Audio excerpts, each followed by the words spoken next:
Do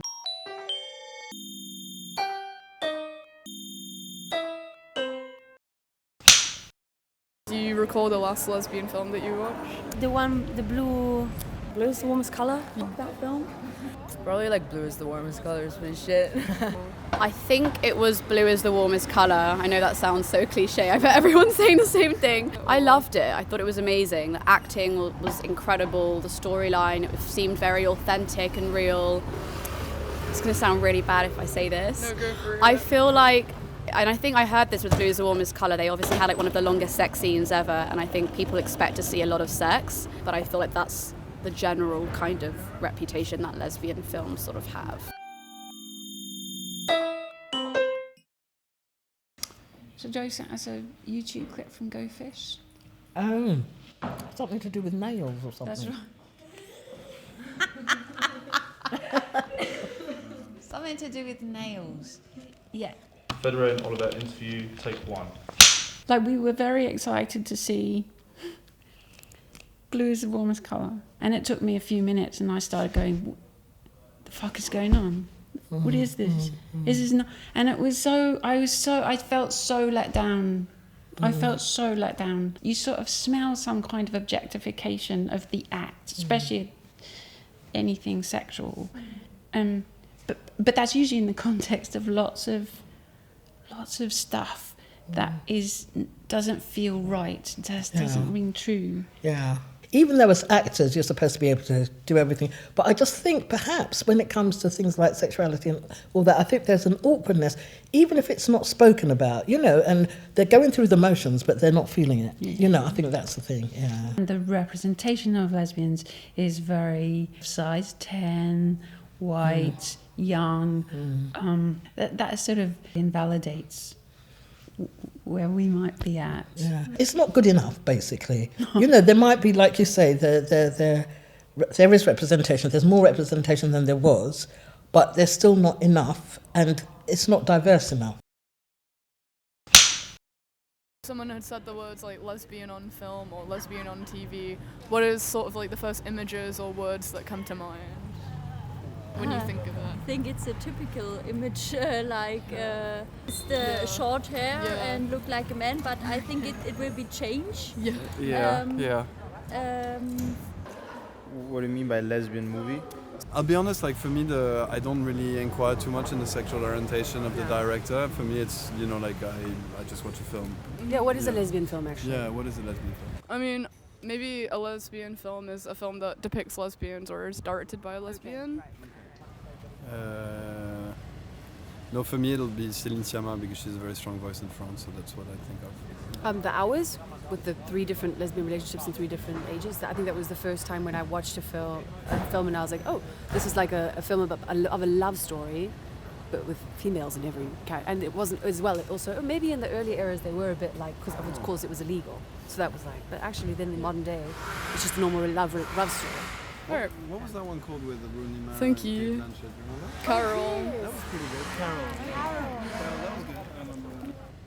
The first image that comes to mind when you think of lesbians on film. Mostly sex related, I would say. No. Mostly Okay, that's great then, thank you. If we could just get you to just sign really quick. My name is Selena Robertson and I am a film programmer and writer, and I've been working in cultural film exhibition for 20 years. I started up with my friend Sarah Wood, a queer feminist collective called Club de Femme. My name is Andrea Weiss, and I'm a documentary filmmaker. I'm also a nonfiction author and also professor of film at the City College of New York. When I made A Bit of Scarlet, I had already work done before Stonewall, meaning the history of people who are for the most part invisible. So it really involved looking at representation in kind of a different light, looking at it to try and read queer images into mainstream images, because mainstream images, for the most part, were all that had been recorded. There was a kind of a community that was created at that time. A part of me feels that I wish I had been one of those first generation of kind of audiences who are watching these kind of really groundbreaking films like Born in Flames, have been in the cinema and watched these films for the first time. How exciting, how exciting to make you feel like the revolution is now. We need to get out there and create change. I mean, I was really pleased with the 50th anniversary of Stonewall, that before Stonewall had a whole new life and was showing in cinemas. People were talking about it. It was amazing.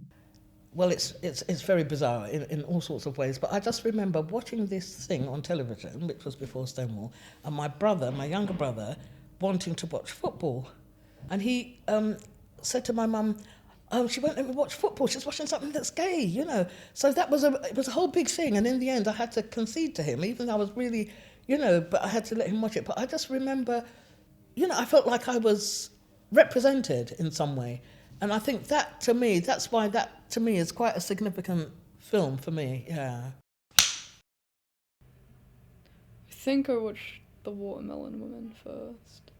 So it's a film called By Hook or By Crook, kind of a genderqueer, on the road comedy romance. Fantastic characters, really stupid and goofy and fun, but said a lot about marginalised lives and how they were getting by and what they were doing and how they were thinking and feeling. I kind of like fun films, but subversive films that are just saying something about society or culture or how we live. So there was a film that I watched in the 80s, I can't remember the name of the filmmaker, but it's called Little Darlings. The lesbianism is kind of total subtext, but Christine McNichol plays the kind of butch character, and she has this kind of leather jacket and she's smoking a cigarette, a bit like a James Dean character. And I think I remember when I was a teenager watching that, thinking like, oh my gosh, she's just amazing. For me, I think that they're just films with lesbians in them. Yeah. Rather than lesbian films. But for me, it's like the best lesbian films I've seen are maybe documentaries about lesbian lifestyle and lesbian history that I haven't seen represented through books or TV or media until I found these films. But actually it feels a little bit jammed in. If you have something like completely not film, but comedy like Schitt's Creek, probably the best homosexual relationship that I've ever seen portrayed on TV, because they never talk about it. It just is. It's a love story. And there's no homophobia in it. There's no nothing. Just a love story. And there's laughter and there's fun and there's sadness and there's everything that you would find in a normal relationship. In like my life, I still experience homophobia, so maybe I want my art to like sort of reflect that as well. Yeah. Like, I don't think it has to be tragic, and I don't think that they have to end up separated for the rest of their lives at the end, but I think it's funny to like take the mick out of little moments and everyday aggressions that you sort of, because I think lesbian cinema is something that maybe is like shrouded in secrecy and almost like people are a bit too scared to like talk about it, but I think it's an interesting topic. So. And then I think you're right. Yeah, and then I think last question's like a little bit broad, but like just like the